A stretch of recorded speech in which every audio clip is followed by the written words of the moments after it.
Buenas tardes, estamos aquí en Después de Clase. Mi nombre es Fran Serrano. Yo soy Giacomo Troiani y este es el segundo episodio de Después de Clase. El de hoy es César Pérez Vázquez. Y en ese sentido, Profesor, para comenzar, ¿quién es César Pérez Vázquez? ¿Quién es César Pérez Vázquez? Qué buena pregunta. A los 68 años no sabría respondértela totalmente, pero soy una persona que permanentemente creo que está buscando ser algo más de lo que siempre alcanzó a ser. Ahora estoy en el proceso de buscar la simpleza en la vida. Después de haber pasado por todo el camino de complejidades que uno normalmente sigue, vas creciendo, vas estudiando tu profesión, te vas formando, ejerces, atraviesa las complejidades de un ejercicio tan complejo como el derecho, ¿no? Acompañando a la gente siempre en base a valores, y de pronto te das cuenta de que esa gran complejidad por la que has atravesado de repente no es todo lo que siempre has querido hacer. Entonces empiezas a buscar actividades un poquito más sencillas que te dan más satisfacciones. Así que creo que estoy en ese proceso, creo que eso es César Pérez. Y vivir en ese constante proceso de duda, mucho más en la juventud, Sí. ¿no lo lleva a algún momento a cuestionarse de si realmente ese es el camino que debió seguir? No creo que sea una duda. A ver, yo he sido de las personas que desde chico me acuerdo que si algo tenía era que era muy, ¿cómo le dicen ustedes? Voluble, ¿Inquieto? inquieto, he hecho un poco de teatro, he hecho Extrovertido. arte, he hecho deporte, he hecho una serie de actividades y tengo dos actividades en las cuales he perseverado a profundidad siempre, ¿no? Que son mi matrimonio, mi relación con mi esposa 41 años, ¿no? Y mi profesión. Esas dos cosas no las cambiaría nunca por nada, porque son las que viví y vivo profundamente y no he tenido nunca ninguna duda acerca de que era mi vocación al derecho. Desde joven sabía que quería estudiar Derecho. Sí, sí, sí, sí. Incluso yo tengo una anécdota especial en mi caso particular, porque al principio había un poquito de resistencia en mi familia para que estudie esa carrera, porque yo vengo de una familia donde mis hermanos son ingenieros. Yo soy el último de 4 hermanos y cuando yo dije que quería estudiar Derecho, siguiendo un poco la saga de mi abuelo, él fue magistrado, y ninguno de sus hijos ni de sus nietos había estudiado Derecho, yo soy el último de sus nietos, y cuando dije Derecho, tuve un poquito de resistencia en la familia y tuve que hacer mi campaña con unos tíos, con primos, ahí que me ayuden, y finalmente pude lograr el acompañamiento familiar. profesor, Con mucho gusto, sí. siempre con valores. Es la esencia. De hecho, antes de coordinar esa entrevista tuvimos una pequeña conversación con el profesor y nos habló de una anécdota muy personal que demuestra de qué manera vive con valores. Y usted me dice que siempre con valores. Siempre. Hace Títulos, poco, valores. títulos valores, hace poco ha salido un mural, no sé Ya. si lo ha visto, sobre estereotipos de abogados en la facultad. No, Está no tiene relleno que de un ver. montón de cosas. Pero una Ya. de las cosas que los estudiantes externos piensan de los abogados es justamente la falta de valores. ¿De qué manera lleva su vida en un entorno como el derecho tan pegado a los valores? ¿Ha sido difícil? No, no ha sido difícil, yo creo que por varias razones, ¿no? Y a estas alturas uno se pregunta también, por ejemplo, por qué la gente habla de que la práctica del derecho está llena de ofrecimientos extraños, ¿no? De repente, pues, sobornos, cosas por el estilo. Yo personalmente en mi carrera profesional tuve uno o dos aspectos desde muy joven, digamos, en que tuve cerca de eso, experiencias muy concretas que me marcaron de lejos, y nunca más llegué a tener un tipo de ofrecimiento siquiera que me ponga cerca de una situación así. Y con el tiempo creo yo que es porque la gente aprende a distinguir a las personas, ¿no? Un poco lo que la gente dice, oye, yo con esta persona no se entra o no se trata estos temas porque no los va a ver siquiera ni los va a considerar. Entonces me imagino que mi ruta de vida ha sido un poco en esa dirección, de tal manera que por más que siempre me consideraba una persona abierta para el diálogo y los tratos, etcétera, nunca he tenido ningún tipo de aproximación a esos temas, ni he recibido ofertas ni ofrecimientos extraños, ¿no? Profesor, ¿y quién le inculcó esos valores? ¿De dónde nacen? Bueno, yo creo que eso viene de casa, en primer lugar, ¿no? Yo tuve un padre, como el de todos nosotros, seguramente el mejor padre que me pudo tocar. Igual un hermano que es un ejemplo grande para mí, ¿no? Pero tuve además la suerte, la gran suerte de cruzarme en mi camino, de cruzar en el camino con un maestro de acá de la facultad también, que es con quien yo me formé profesionalmente. Qué bueno que venga tu pregunta porque en este momento lo recuerdo mucho y con mucho cariño. Él es el doctor Eduardo Ferrero Costa. Eduardo Ferrero Costa. Sí, yo tuve la suerte de formarme con él, de practicar con él, de trabajar con él, de haber sido su socio y haber estado con él hasta que él estuvo en el estudio. Después él pasó al estudio de Checopar y yo me quedé como líder del estudio.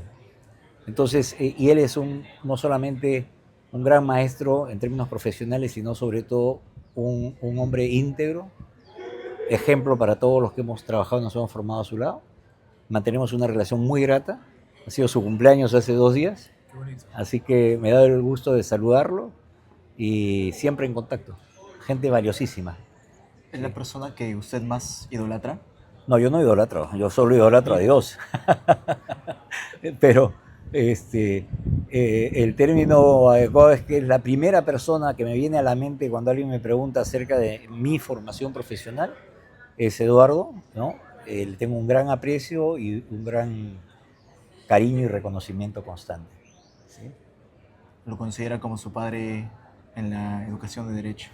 Lo considero sí, un tutor, un formador, un caballero, una persona con la que tuve la gran suerte de formarme en valores y siempre también inspirándome a crecer, ¿no? A desarrollarme más, tanto en lo académico como en la profesión.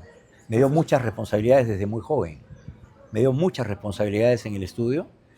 Estuve obligado a tomarlas antes de los 30 años, me quedaba como responsable muchas veces porque él viajaba bastante por su especialidad de Derecho Internacional.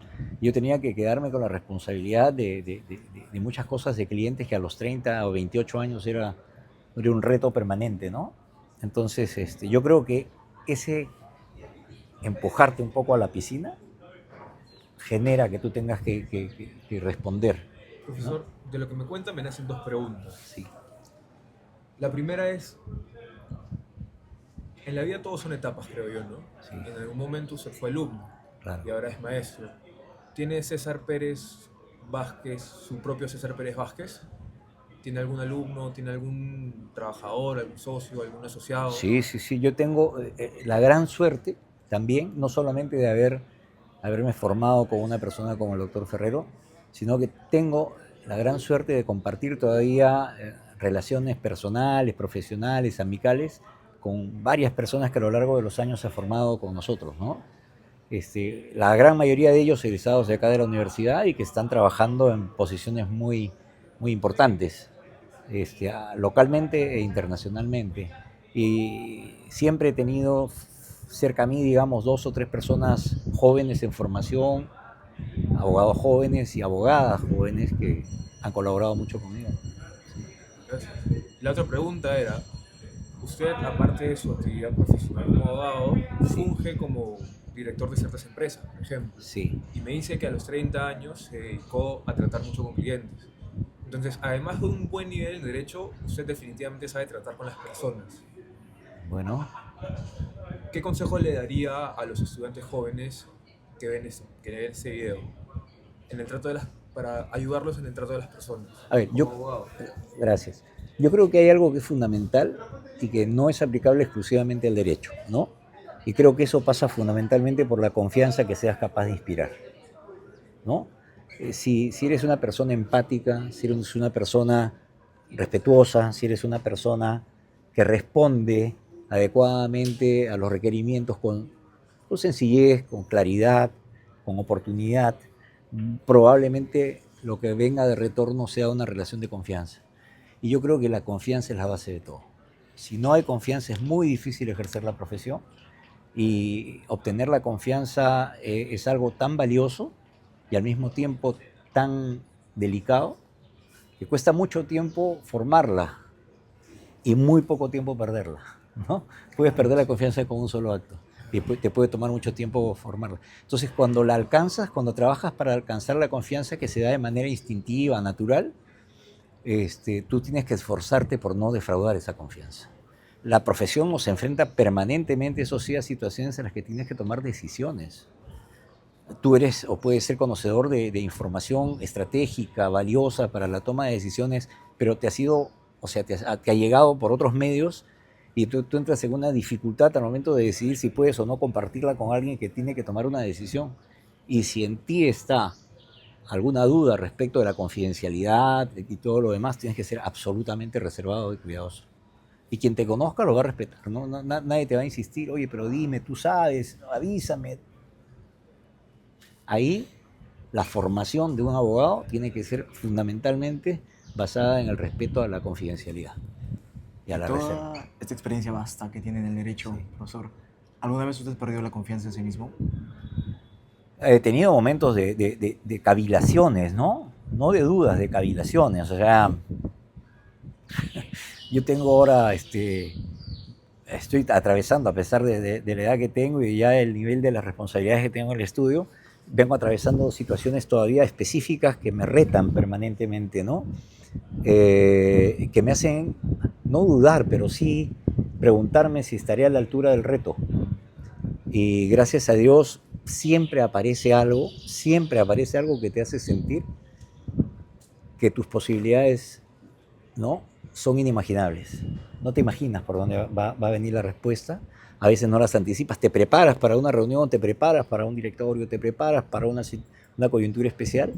En ese momento se presenta algo inesperado y si te pones a pensar, a ver, ¿cuál es mi bagaje? Tengo A, B, C y D, y crees que ese es todo tu cargamento y todo tu armamento, estás equivocado.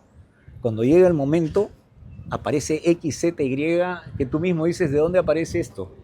¿No? Y bueno, gracias a Dios, pero no es solamente gracias a Dios, eres tú. Gracias a uno mismo, claro. Eres tú, es tu experiencia, tu sentido de la oportunidad, tu criterio, la gente que te ha influido, o sea, El esfuerzo que uno pone. entonces, y soy de las personas, sí, de repente se les escapa esta pregunta, pero yo sí soy de las personas que cree que todo en la vida, hasta la muerte, tiene un lado amable, Un lado amable. un lado positivo. ¿Cuál es el lado No, amable yo de la también creo muerte? ¿Ah? Yo también creo eso. No, indudablemente, o sea, probablemente para el que fallece no existirá el lado amable, pero para los que quedan, hay muchas situaciones en las cuales, por ejemplo, tú podrías sacar una consideración. Imagínate una persona que haya pasado por la vida y que lamentablemente por las razones que sea le haya hecho daño a mucha gente con su presencia, sus decisiones, sus actos, ¿no? Y de repente su sola presencia ha venido condicionando a la gente que está a su alrededor a cometer hechos que de pronto ellos no hubieran querido acompañar. Su desaparición les produce un efecto positivo. ¿Sabe qué más? ¿No que le corté? Sí. Soltarlo a la piscina, como dice usted. Soltarlo a la A piscina, veces, por evidentemente, ejemplo, ¿no? tu papá, tu tío, tu mamá está ahí y la pérdida de esas personas puede doler mucho, pero te suelta a la piscina. Probablemente, claro. Llegado al extremo, por supuesto, ¿no? Hay un momento en la vida, donde no hay necesidad de que la persona desaparezca para que tú te desarrolles, Es verdad. que es cuando tú ya con un poco más de madurez seas capaz de tomar tus propias decisiones y decir, estar acá no me interesa, no me conviene, no me hace bien, no me permite desarrollarme. Y ahí es que te toca confiar en lo que eres capaz de hacer, ¿no? Porque lo que naturalmente, digamos, aflora son reservas, ¿no? Son limitaciones. ¿Y ahora cómo hago? Este es mi trabajo, lo único que genero, ¿cómo voy a vivir? Y eso hace que la gente de repente se quede en estadios o en espacios donde no debería estar, ¿no? No debería estar porque al costado, y a veces sin verlo, está todo lo que tú necesitas para desarrollarte, ¿no? La libertad. A veces crecer en la vida es soltar. Sí, o sea, es soltar. O sea, tú tienes que estar dispuesto a soltar, pero tienes sobre todo que estar dispuesto a hacer lo necesario para identificar lo que es bueno y lo que no es bueno para ti en ese momento. Y tomar tu riesgo, ¿no? Tomar tu riesgo. Todos lo hemos tomado. Y esta vida constante, profesor, de asumir retos, ¿no lo hacen desear un descanso? Sí, cómo no. Tomar un descanso, ¿en qué sentido? Yo estoy tratando de bajar un poco el ritmo del trabajo desde el año 2012. Que es una fecha así, la recuerdo claramente, donde dije, voy a trabajar menos. Ahora estamos en el 2025. 13 años. Hay una frase en la casa que yo no puedo repetir porque mi esposa se encarga de decirlo, lo que es, ya me estoy organizando. ¿Cómo? La frase que yo no puedo decir es, ya gordita me estoy organizando. Ah, me estoy organizando. Ya me estoy organizando significa, ya voy a tomar una decisión Ok, importante, claro. voy a estar más tiempo con ustedes. Y esa frase se convirtió en un saludo a la bandera y sigo organizándome y ¿no? Cada vez más tengo actividades que no son propiamente jurídicas, pero que me dan satisfacciones, ¿no? Por ejemplo, En esta semana, la semana pasada, hace 2 semanas, he empezado a trabajar, a acercarme a crear un podcast. ¿en serio? Sí, sí, sí. ¿De derecho? No, ¿Sobre qué? Muy aburrido el derecho. ya el derecho es un tema sobre el cual, incluso cuando converso con algunas personas que se acercan a veces creyendo que de esa manera te van a motivar, te hablan de series de derecho, Suits. ¿no? Suits, por ejemplo. Hubo una muy buena hace muchos años que creo que está por encima de todas ellas, que se llamaba Alma Mater. Alma Mater. Alma No Mater. había Si pueden escuchado. buscarla, búsquenla, ¿no? Y síganla. Hay otra muy, muy curiosa también, anterior a todo lo que es Netflix y todo lo demás, que era Boston Legal. Boston Legal. Sí, sí, eran las peripecias de un estudio de abogado con mucho contenido y mucha enjundia, todas americanas, ¿no? Pero a lo que voy es que a veces se acercan personas que saben que eres abogado y dicen, oye, mira, hay una nueva serie que de repente te va a gustar. Lo último que me gusta a mí son series de derecho. Entonces Claro. tiene un podcast. Estoy empezando con eso, es un reto que me he propuesto. Ya tengo un capítulo que hasta ahora estoy peleando para ver cómo se comparte, pero me acabo de enterar que no es que se comparta, sino que ya subió Claro. y está en esa plataforma. Es sobre Venecia y la importancia que ha tenido Venecia a lo largo de los siglos en la cartografía. En la cartografía. En la cartografía, desde los viajes de Marco Polo y todo lo demás. Entonces yo hubiera querido hacer pues un relato me salía como 30 minutos, pero eso nadie lo va a escuchar. Así que he tenido que ir recortando y me han quedado creo que 12 o 15 que vamos a ver. Ahí está. Entonces César Pérez Vázquez tiene muchas pasiones además del derecho. Claro. Una de esas es la historia. La historia, mucho. Los viajes, viajo bastante, trato de viajar mucho dentro Pues- del país y fuera del país, ¿no? ¿Cuál es un viaje que recuerde vívidamente ahora mismo? Que se le venga a la mente. Bueno, acabo de estar en Bilbao hace poco. Yo tengo 2 hijos viviendo en Madrid, 2 de 3 viviendo ahorita en España. Y nos reunimos en junio, que fui con mi esposa para acompañar a nuestra hija en su graduación en el máster. Y fuimos con ella y con mi otro hijo y sus parejas. Nos fuimos a Bilbao, por ejemplo, ¿no? Al norte de España. No habíamos estado en esa zona y fue un viaje espectacular también. Bilbao es una ciudad con un contenido y una importancia no solamente histórica en términos del medioevo ni nada, sino que hace 50 años Bilbao fue la cuna de un movimiento revolucionario terrible, dantesco, ¿no? Que hacía volar calles con coches bombas y causó Una mucha época de dificultad. terror.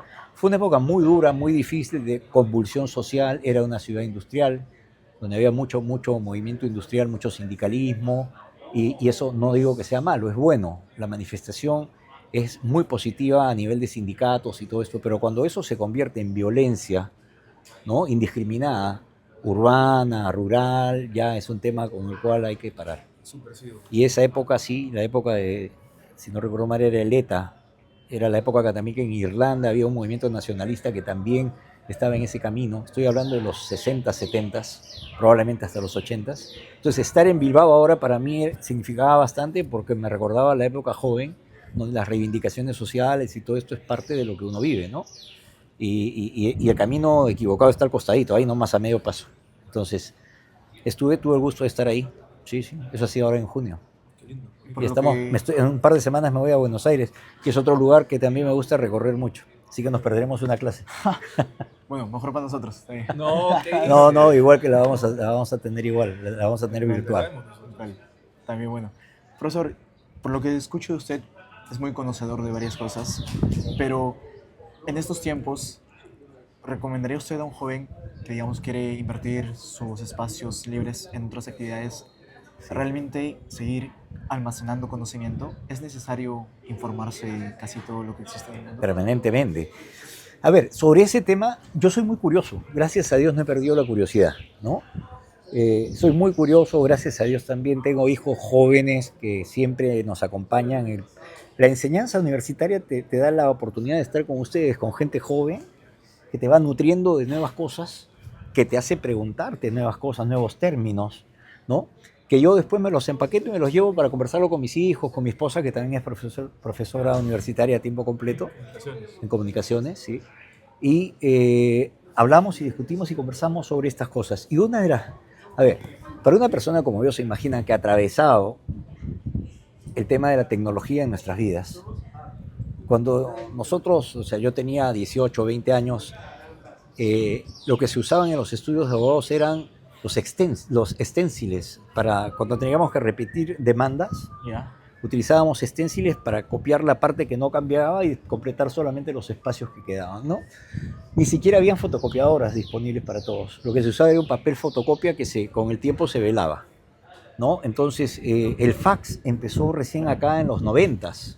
Tuvo una corta existencia. Todo el tema tecnológico es un tema novedoso.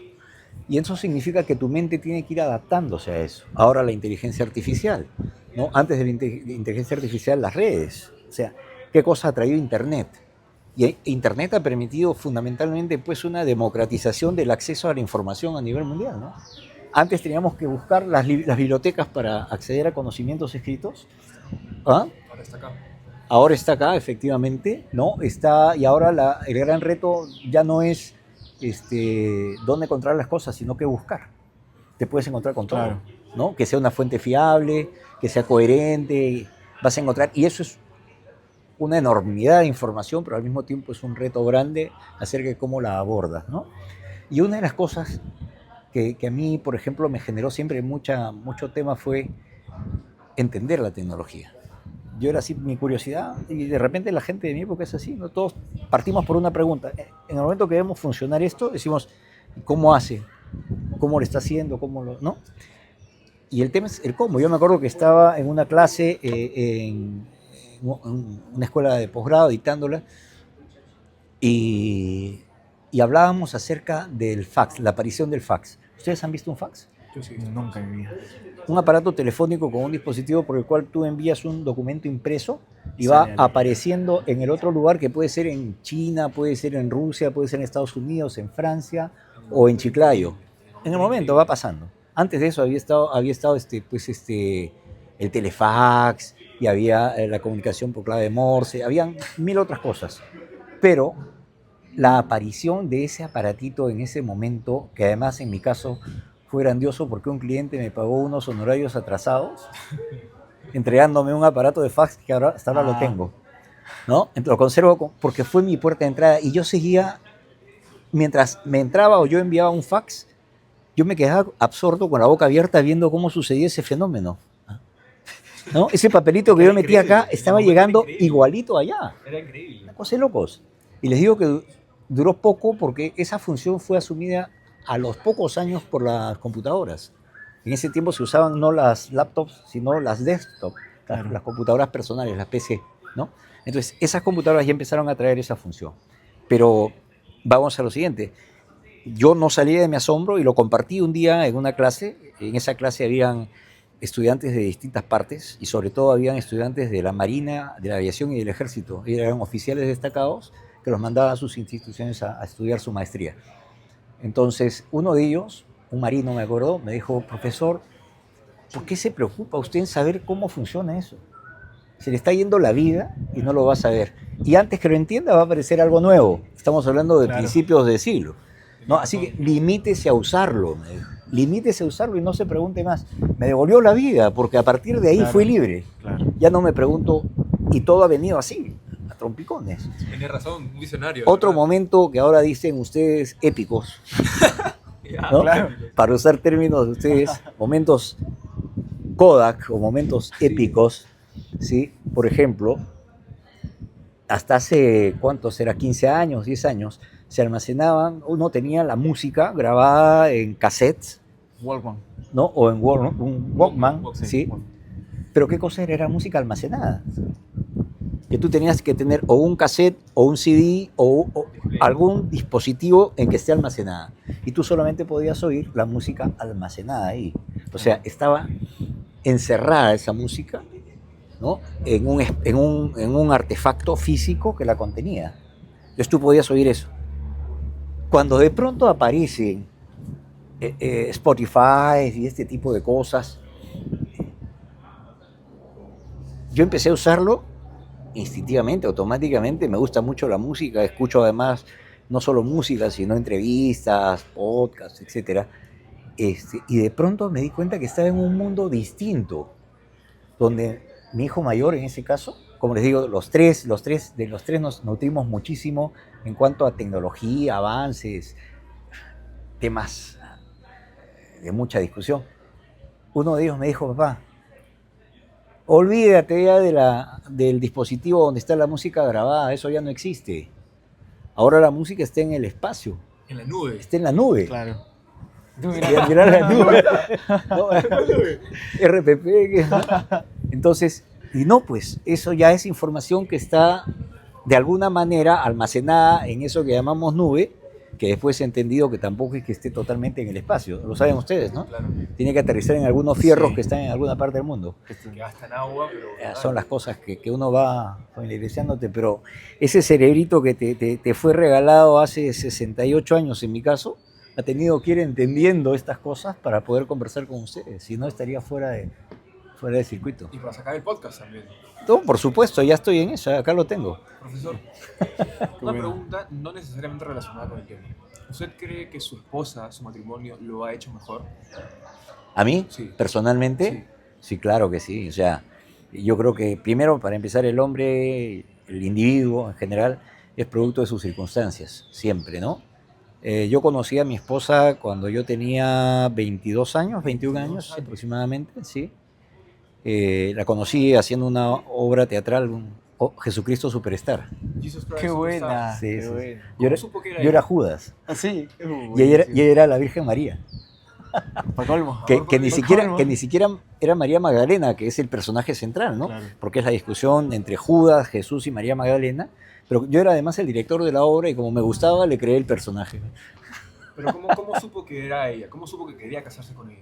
Bueno, no, eso fue después, ¿no? Porque tuvimos una relación de enamorados, entre enamorados y novios de 4 años. Ah, ok. Y no, es una chica que desde que la vi sabía que era ella. Desde que la vio. Sí, sí, sí. Y con el tiempo, alguien además que tiene ese tipo de facultades extrasensoriales, en las que uno puede o no creer, pero una persona X en una situación de lo menos esperada, cuando hablábamos, conversábamos de esos temas medio esotéricos, ¿Una vidente? una vidente, sí, me empezó a hacer unas preguntas sobre ella y de pronto se empezó a reír. Se empezó a reír. Ay, ¿qué le pasa a esta persona, no? A reír medio sin control. Entonces, le digo, ¿qué te pasa? No, me dijo César, te felicito. Ella aparentemente había logrado conectar y me dijo, esta vez les ha tocado estar juntos. O sea, las dos partes de un... De un mismo ser. Qué bonito. Sí, no, sí, bonito y preocupante porque Sí, sí. esta vez Somos tocó. 40 años, No, casi. la pasamos genial. Además somos los dos de Géminis, con lo que te ¿sí? imaginas que somos 4 en casa. O sea, ¿Son 4 Wow. Géminis en casa? no, pues somos cada uno es una dualidad. O sea, Géminis tiene la dualidad, son dos personas. Entonces, yo soy 2 y ellos 2, somos 4. Qué bonito. No nos aburrimos nunca. Más de 40 años. Profesor, y con todas estas experiencias y toda esta curiosidad que usted lo motiva siempre, saber mucho lo ha hecho vivir mejor. O sea, saber mucho a qué te refieres. Yo lo que soy es una persona que está atenta a todo lo que pasa a mi alrededor. Soy muy curioso, trato de entenderlo como les cuento, aunque ya con las limitaciones de saber que hay cosas en las que no tengo que profundizar, si no, no tendría libertad. Y eso me hace muy feliz, porque estoy muy atento a lo que pasa, puedo estar conversando o puedo estar sencillamente sentado. A mí me gusta mucho el turismo urbano, caminar, perderme en las ciudades. De hecho, viajo con mi esposa a algunos congresos donde ella va a su congreso y yo camino todo el día. Eso me ha llevado a estar en los escenarios menos imaginados. Estaba en la mitad de una marcha, lo recuerdo claramente, en Buenos Aires sin proponérmelo y ver cómo se vive eso por dentro, ¿no? He estado en Estambul, he estado en Barcelona, he estado en lugares en el Asia donde gracias a Dios he podido estar paseando, perdiéndome, compartiendo con los locales hasta donde el idioma lo ha permitido, y eso me ha hecho muy feliz. Y creo que eso es una felicidad. Si eso es saber algo, yo creo que ese tipo de sabiduría es la que sí me gustaría que siga dándose, ¿no? El conocimiento es muy vasto y compartirlo, ¿no? Compartirlo con experiencias. Profe, ¿siempre ha sido humilde o tuvo alguna experiencia en particular que lo volvió humilde? ¿Tú crees que soy humilde? Creo que es humilde. ¿Sí? Creo firmemente de corazón que es humilde. Muchas gracias. ¿Ah? Su duda lo desconfirma. ¿O no? ¿Por qué? Porque se No, es sorprendió. que es la primera vez que lo oigo, aunque sí hay gente buena que a veces tiene expresiones gratas, pero nunca había pensado que era humilde. O sea, siempre he tratado de ser auténtico. Ser Ustedes me auténtico. conocen en clase, ¿no? O Sí. sea, si yo me dedico a algo, si yo he aceptado un reto, si yo he aceptado un compromiso, le voy a dar todo lo que yo pueda darle. Y ahí me van a conocer porque no me guardo cosas. Profe, ¿qué significa ser auténtico para usted? ¿Qué es ser auténtico? Primero, tratar de ser muy cuidadoso al momento de seleccionar tus retos, lo que se dice comúnmente, ¿no? Tienes que seleccionar muy bien tus batallas, tienes que escogerlas muy bien para que no vayas por la vida tropezándote a cada rato, ni desgastándote. Entonces, cuando yo decido tomar un reto, cuando yo decido ser tu amigo, cuando decido tomar un caso, cuando decido tomar un cliente y todo lo demás, yo personalmente suelo sentir la empatía, ¿no? Si hay algo que me genera un disconfort, lo pienso muchas veces. De hecho, los gringos, ¿no? Dentro de su forma de ser, no creo que tengan demasiadas cosas rescatables, pero hay una que sí es interesante. Ellos dicen que las decisiones más importantes no se toman con la cabeza, sino con el estómago. ¿Me has escuchado eso o Tu no? No. intuición. ¿Ah? Tu intuición. Cuando estás frente a una situación que no te convence en lo más íntimo, a fondo, dice que el estómago, hay un disconfort ahí que te anuncia que algo no está calzando exactamente. Borboricos. Y que tienes que ser cuidadoso, que tienes que pensarlo nuevamente. Y eso sucede, eso pasa. Si escuchas, además, después ya con el tiempo he leído por ahí que los médicos ya, la medicina, hablan de que el estómago tiene su propio cerebro, ¿no? Sí, eso Que dice. tiene su funcionamiento propio. Entonces, esa parte más instintiva creo que es un tema importante. Y una vez que decido entablar una relación, esa relación de todas maneras tiene que ser basada en la confianza, ¿no? Si no hay confianza, para mí es muy difícil tener una relación. Profesor, ¿usted se considera una persona de muchos amigos? Mira, curiosamente, y esto a veces también es una respuesta, es un lugar común, ahí veo que todo el mundo dice eso, ¿no? Pero en mi caso sí es cierto, ¿ah? O sea, tengo muchos conocidos, gracias a Dios. De repente amistades de un nivel medio, pero muy pocos amigos, porque además ya los he ido perdiendo por temas de edad y por gente que se ha ido antes de lo que debió irse, ¿no? Pero tengo muy buenos amigos contados, ¿no? Y tengo muchos conocidos que son gente valiosa también, pero que no he tenido la oportunidad, no se han dado las cosas como para profundizar y desarrollar de repente una relación de amistad más profunda, ¿no? En derecho hay esta creencia de que es muy importante hacer contactos. Sí, Es muy importante hacer contactos, sí, pero también es importante seleccionar los amigos, creo yo. sí. ¿Qué consejo le daría a la juventud, al joven, a esas personas que escuchen y vean esto, o a cualquier persona que lo vea, para seleccionar mejor a sus amistades?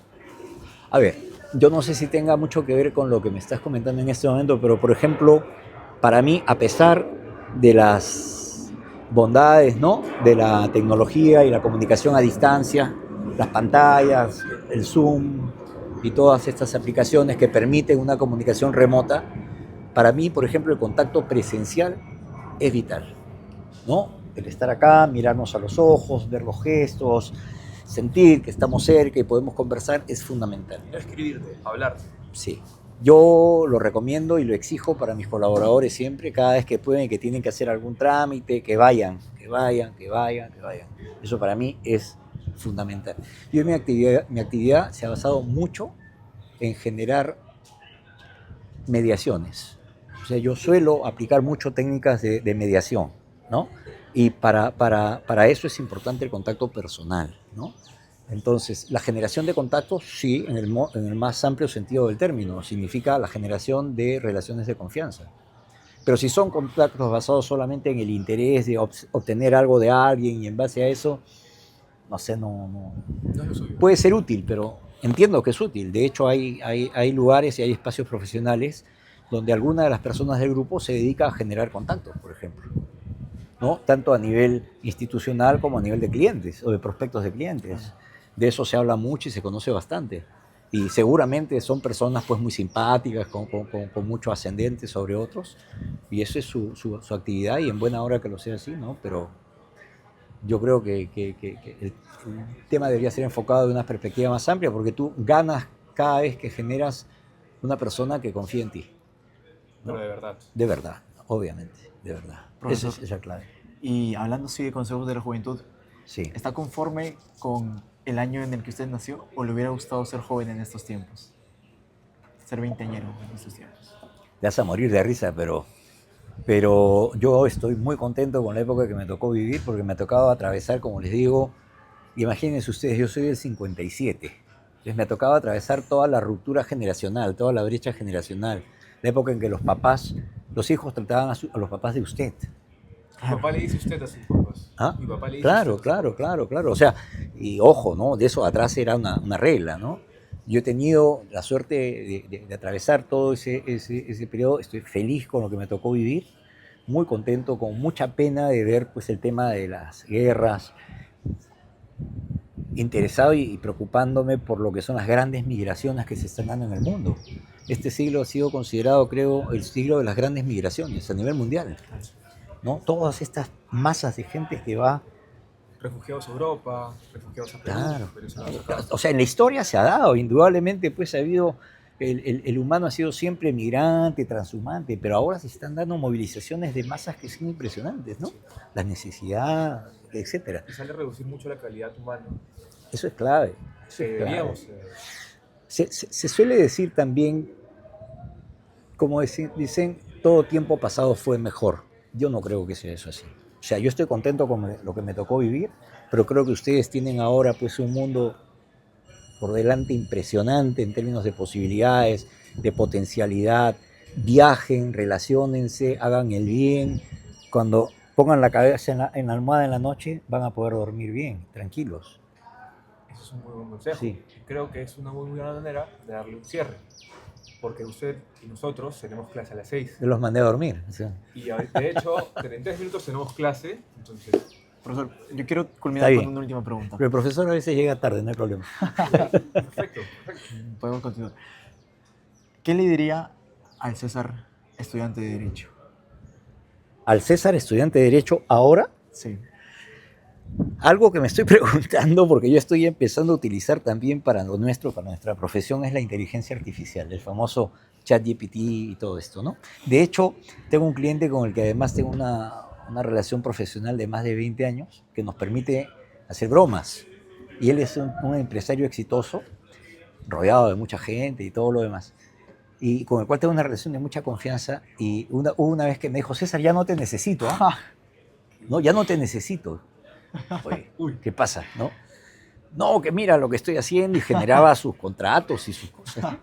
Hasta que por ahí le empiezas a encontrar los defectos y las limitaciones y las cosas. Pero a partir de ahí dije, uy, caracho, esto sí es retador. Y empecé a ver que efectivamente este famoso ChatGPT, entre otras alternativas de inteligencia artificial, te empieza a generar cosas que pueden llegar a constituir una amenaza para lo que es el ejercicio de la profesión en términos convencionales, tradicionales. Pero yo creo que el factor humano va a estar siempre presente y nos va a diferenciar. Siempre, ¿no? En distintas actividades. Yo creo que el derecho es una de esas. El derecho es una profesión noble. Es una profesión noble, es una profesión que reposa en la confianza, en el ser humano, en el individuo que es capaz de transmitirte una sensación de seguridad y de confianza. Yo les sugeriría que no duden de que el derecho es, siendo una profesión matriz, se convierta y siga siendo en el futuro una muy buena opción para ejercerla, basado siempre y destacando el factor humano, que es lo que las máquinas nunca van a poder generar ni replicar, ¿no? O sea, yo le diría, esfuérzate por primero, sacar el mayor provecho de tu etapa de estudiante, de formación, sacar el mayor provecho posible. Visita las bibliotecas, visita y discute y forma parte de los grupos de análisis y de debate, participa, sé activo, sé propositivo siempre. Ese tiempo que pasa después no se puede recuperar. Esfuérzate por lograrlo, genera la mayor cantidad de amistades posibles aquí y en el extranjero, pero que todos sean gente de confianza, ¿no? En los que tú puedas confiar y que sean quienes pueden confiar en ti también. Desarrolla lo más que puedas una red de contactos en el buen sentido del término, ¿no? Un networking importante, ahora lo permite el mundo, y, y no creas que el derecho se agota en ti, o sea, el derecho es mucho más que tú, o sea, y siempre va a estar y te va a necesitar, y siempre va a haber gente necesitando tu opinión, tu apoyo, tu acompañamiento, ¿no? Así que yo creo que el mundo del futuro necesita abogados basados siempre en valores, un ejercicio basado en la fe y en la confianza que podamos inspirar, ¿no? Eso es lo básico. El conocimiento se adquiere, pero la madera, la fibra humana, Calidad. eso es insustituible, ¿no? Y si bien hay algunos de estos elementos con los que uno nace, también es cierto que hay otros que uno hace en el camino, desarrolla en el camino. Conozco mucha gente que superó sus limitaciones iniciales en todo orden de cosas y son grandes personas ahora. Una gran persona es la que es capaz de colaborar con los demás dando de todo. Miren qué bonito está el sol, Lindo, ¿no? ¿no? Lindo, qué bonito. Ustedes me han traído a un sitio que no sabía que existía acá en la universidad. Está bonito. Hermoso, claro, se los agradezco. Muchas gracias. Ahora sí, vamos a clase porque el profe se puede molestar. Bueno, Muchas gracias. muchas gracias. Esto es después de clase. Y el ALCO, César Pérez Vázquez. Gracias. Gracias, profesor. Gracias a ustedes. Muy Oye, buena entrevista. ¿qué tal? Muy buena, profe.